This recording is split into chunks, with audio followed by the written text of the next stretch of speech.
चौथा इशू जो इस सेगमेंट में बात करेंगे वो है वोडा आइडिया का। तीसरी टेलीकॉम कंपनी है इंडिया की, और इसने 20,000 करोड़ रुपए फंड रेज का प्लान बनाया, जिसमें 2,000 करोड़ प्रमोटर की ओर से आएंगे, 18,000 करोड़ का ऑफर फॉर सेल आ रहा है, ओएफएस होगा, उसमें पैसे लगाएंगे। उसका डेट भी आ चुकी है, प्राइस भी आ चुका है, 10 से 11 के बीच में प्राइस होगा, 18 से शायद 22 तक खुलेगा। ये सब कुछ होगा, लेकिन कंपनी के ऊपर करीब करीब 2.5 लाख करोड़ का डेट है। क्या होगा आपके हिसाब से वोडा आइडिया में ये जो कदम उठाया, इसका क्या असर होगा? देखिए, एक स्टॉप गैप ब्रिज फंडिंग है कि कंपनी चलती रहे। फ्रैंकली आप उसका बिजनेस देखें, मॉडल देखें, बहुत ही वीक है। और सिर्फ मुझे लगता है कंपनी इसलिए सरवाइव करेगी कि सरकार चाहती है कि 3 कंपनीज रहें टेलीकॉम स्पेस में। सिर्फ उसका एक वही रीज़न है, क्योंकि आप देखिए करीब 20 करोड़ सब्सक्राइबर हैं उनके, और हर क्वार्टर में 50 लाख सब्सक्राइबर निकल जाते हैं उनके। और जो सब्सक्राइबर हैं भी, उसमें से आधे ऑलमोस्ट 2G पे हैं।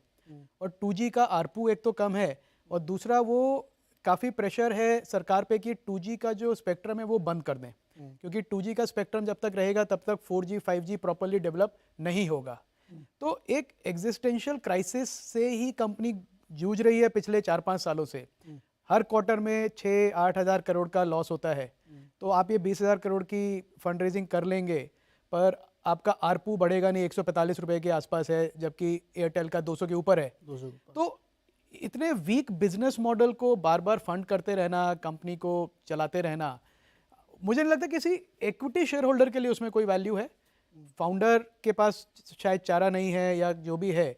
और बीच बीच में खबर आती है कि कोई फॉरेन कंपनी आके उसको एक्वायर कर लेगी, कभी फेसबुक एक्वायर कर लेगा, कोई एक्वायर कर लेगा, फिर वो कुछ और बिजनेस बन जाएगा। मुझे फ्रैंकली नहीं लगता कि वो होने वाला है कुछ क्यों ऐसा। करेगा कोई आदमी? क्यों करेगा? क्योंकि उसमें कोई अपसाइड नहीं है। आपके 2G कस्टमर्स हैं, वो तो कभी भी चर्न हो जाएंगे। 50 रुपए के आरपू पे वो बिजनेस चलता है।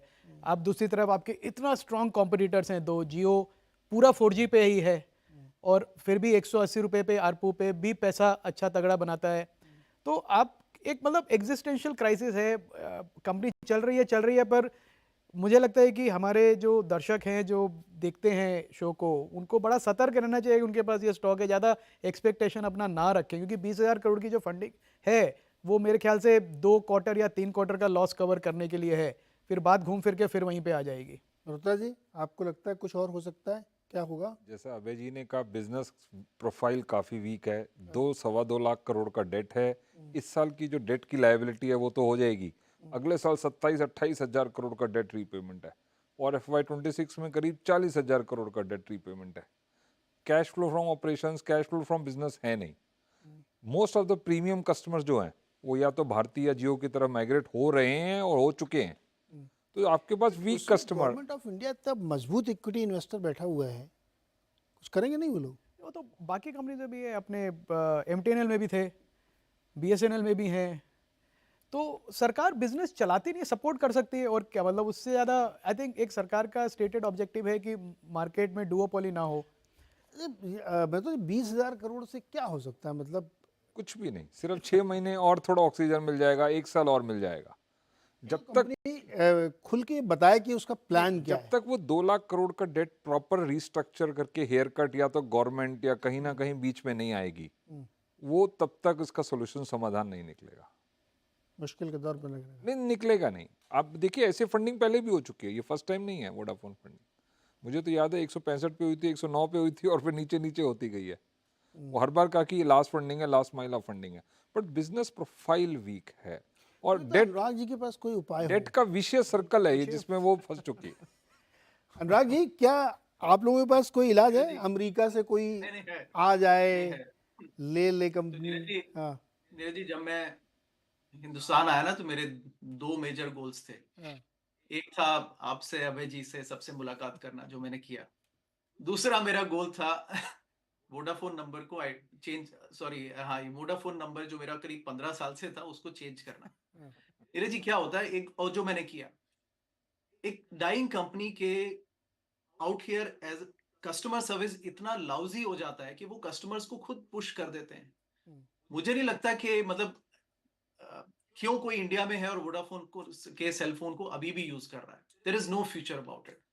तो और सेकंड इज ये तो कस्टमर सेंस से हुआ। अगर आपका कस्टमर बेस ही जा रहा है तो then you have nothing left. Ultimately सब कुछ तो कोई कितना भी डेट एडजस्ट करे, पे तो कस्टमर नहीं करना है अल्टीमेटली।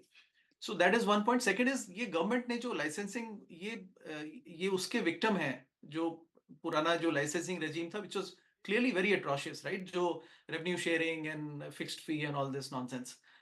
अब अल्टीमेटली गवर्नमेंट की ही कंपनी बन गई है ये, तो गवर्नमेंट की जो लाइसेंस फी थी वो गवर्नमेंट को इन अ वे वापस देनी पड़ेगी। बट कंपनी का फ्यूचर मुझे कोई नहीं दिखता है, you know, in terms of you can't revive this company now any more, right? I know India needs a third telecom player, but I think वो ब्रिज अब पास हो चुका है। चार्ट में कुछ दिखता है क्या आपको सरवेन जी?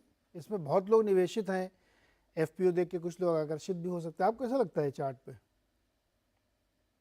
देखिए ईयरली सेटअप से कहीं बीच में अच्छा लगा था, तो हमने भी उस समय बोला था, बट टारगेट यही लेके चले थे 16-17 के, और उसके ऊपर ये बहुत ज्यादा 20 के ऊपर ये जा नहीं पाया है। तो आई थिंक ब्रॉडली आपकी यही रेंज बन गई है, और बहुत ज्यादा मुझे नहीं लगता आप 18-19 के ऊपर जा पाएंगे। और नीचे में भी जब तक 12-13 का सपोर्ट है तब तो ठीक है, उसके बाद अगर वो टूटा तो आई थिंक फिर और नीचे के स्तर यहाँ आ सकते हैं। तो बहुत स्ट्रॉन्ग कोई रिकमेंडेशन यहाँ नहीं है।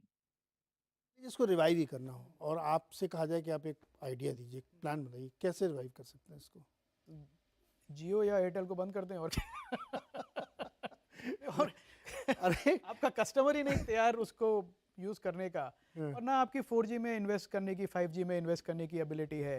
तो एक, जैसा अनुराग ने कहा, एक सिंकिंग शिप है, उसमें आप good money after bad money throw कर रहे हैं। फ्रैंकली मुझे नहीं लगता कि किसी ने, और उन्होंने मेरे को लगता है सारे तरीके भी पिछले 2-3 साल में सब जो भी मैनेजमेंट सब करके देख लिया, पर फिर भी चर्न इतना ज़्यादा है एफपीओ कस्टमर्स में का। आएंगे बड़े बड़े लोग पैसे लगाने के लिए? मुझे कुछ मालूम नहीं है, ना मेरी ये सेल रिकमेंडेशन है, ना मेरी बाय रिकमेंडेशन है, ना मैं इसको ज़्यादा देखता हूँ। मुझे कुछ आइडिया नहीं है कि कौन आएगा, क्या हो, कब आएगा, कैसे आएगा। ये आएगा भी तो क्यों? हाँ, मुझे नहीं मालूम, हो सकता है उनके पास कोई रीज़न हो बहुत अच्छा, कोई लॉजिक लगाए, कोई लॉजिक हो मैं सकता है। तो जब से खबर है तब से ये सोच रहा हूँ कि यार कैसे ये, मतलब 20,000 करोड़ तो बहुत छोटी रकम है। इसमें क्या करना चाहिए इसका, जैसे आपने सॉल्यूशन पूछा ना, हाँ, डेट और इक्विटी दोनों इकट्ठे मूव करने चाहिए। आप अभी इक्विटी ला रहे हैं, डेट का सॉल्यूशन नहीं ला रहे हैं। हाँ। आप पहले डेट का सॉल्यूशन लाइए, हेयर कट बताइए कितना लेंगे, उसके बाद फिर इक्विटी इन्फ्यूजन होगा तो कंपनी पूरी रिवाइव हो जाएगी। आप पार्ट्स में सॉल्यूशन करेंगे, सॉल्यूशन नहीं निकलेगा। या तो आप पूरा डेट को इक्विटी में कन्वर्ट कर दीजिए, पूरा जीरो डेट कंपनी होगी, जो हो सकता है और हो भी चुका है पहले, और फिर उसके बाद जो इक्विटी वैल्यू है वो इक्विटी वैल्यू फिर अपने आप बढ़ेगी फिर। तो पर जब डेट इक्विटी में कन्वर्ट होगी तो सरकार मतलब 99% शेयर होल्डर बन जाएगी मेरे ख्याल से। तो जो बाकी सबको जो प्रमोटर हैं हाँ। उनको सबको फिर हिट लेना वो पड़ेगा। हेयर कट हो ही गया ना, एक्चुअली उनकी वैल्यू जीरो हो ही गई जीरो almost। हो गई, हेयर कटिंग हो गया। तो अब चूंकि गवर्नमेंट भी इसमें एक शेयर होल्डर है, मेजर पार्टनर है, तो सोचना तो पड़ेगा उनको कि बिल्कुल, इसको सोचना कैसे रिवाइव करें। देखिए जितनी ईवी अभी है ना वो सस्टेनेबल नहीं है, तो इक्विटी वाले को तो साफ होना ही पड़ेगा अल्टीमेटली। और वो डेट भी सस्टेनेबल नहीं है, हम तो ये कह रहे हैं, तो वो डेट को भी रिड्यूस होना पड़ेगा। तो बेस्ट सोल्यूशन ये, जैसे अभी जी ने कहा, उस डेट को रिड्यूस कर दें, हेयर कट ले लें, इक्विटी वालों को वाइप आउट हो जाएंगे, और फिर अपने आप जब ईवी कम हो जाएगी तो ईवी बिटा पे आपको सबको अच्छी लगने लग जाएगी। ये यही एक तरीका। यही एक तरीका है, date reduction, massive date reduction, इस तरह से कि वो सस्टेनेबल बिजनेस बन जाए, क्योंकि छोटे मोटा काट के भी कोई फायदा नहीं है उसका, एक बड़ा हेयर कट करना इतना पड़ेगा। ही नहीं, चैलेंज ये भी है कि आप आगे मान लीजिए चलिए सस्टेन कर रहे हैं आप, तो आपको 4G में जाना है, 5G जाना है, तो 6G की तैयारी हो रही है, उसके पैसे भी तो चाहिए उसके लिए पैसे चाहिए। अब ये 20,000 करोड़ से आप क्या करेंगे? तो ब्याज चुकाने के लिए कम पड़ेगा। 5G के लिए आपको तैयारी चाहिए, सेल साइट्स लगानी है आपको, टावर्स लगाने हैं आपको, मतलब तो नए लोग भर्ती और आप करने देखिए जो बाकी जो कंपनीज हैं, और क्यों वोडाफोन प्रॉब्लम में आया, वो इसलिए था कि जियो ने और एयरटेल ने एक इंटीग्रेटेड प्लेस बना दिए हैं।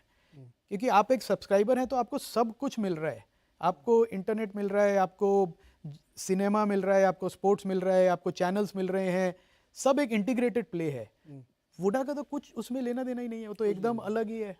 तो अच्छा, मेरे को ऐसा लगता है कि मार्केट और वोडा एक ही तरीके के हैं आज। जैसे मार्केट में अचानक से मुझे लगता है कुछ ऐसा होगा कि सारी रैली मुझे जस्टिफाइड लगेगी, और वो वोडा में भी कुछ ऐसा हो सकता है। अरे अब देखिए, दुनिया में संभव कुछ भी नहीं, गेस करने में क्या जाता है कि ये पूरा बिजनेस मॉडल प्लान ये सब लगे कि हाँ अच्छा ये इसलिए हो रहा था, या क्योंकि अदरवाइज मुझे तो समझ में नहीं आता कि लॉजिक क्या है, क्यों एफपीओ ला जा रहा है, क्यों सरकार प्रमोटर साहब पैसे इसमें डाल रहे हैं। शायद नेक्स्ट वीक हो सकता है, चूँकि एफपीओ आ ही रहा है तो कुछ एक्सप्लेन करें, वो प्रेस कॉन्फ्रेंस वगैरह करें, हम लोग उस पर नज़र रखेंगे। लेकिन बहुत दिलचस्प होगा कि वोडा आइडिया कैसे सरवाइव करेगा, और इतनी ये रकम डेट के सामने और प्रॉब्लम के सामने तो बहुत छोटी है, तो इसमें क्या होना चाहिए। तो आज हम लोगों ने क्या क्या डिस्कस किया, सारे एसेट क्लास और मार्केट में तेजी क्यों है है ना, उसको कैसे जस्टिफाई किया जाए।